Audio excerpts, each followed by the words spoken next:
Guys, ever wondered what a library looks like at night? Is it just like morning? Or is it ibang level? Samahan niyo ako.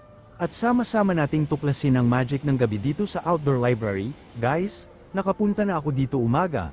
Pero wow, ngayon sa gabi, iba talaga ang level. Tingnan niyo to, sobrang lively, maraming tao, mas fun, at ang ganda ng ilaw sa paligid, parang instant magical reading spot, open air pa rin, ramdam mo ang night breeze, at habang nagbabasa ka, feel mo lang na wow, perfect combination ng chill at energy, talagang iba ang vibe sa gabi kumpara sa umaga, tahimik at serene. Pero ngayon, ang saya at ang ganda ng paligid, super Instagrammable. Kaya guys, kung gusto nyo ng unique night adventure, punta kayo dito. Ibang level talaga sa gabi, ibang level talaga, ang dami ng tao, ang ganda ng ilaw, at super chill while nagbabasa ka. Huwag kalimutang like, comment, at follow para sa mas marami pang adventures. At ako si Mang Jose, na laging nagsasabing, sa bawat gala, may kwento, sa bawat kwento, may alaala.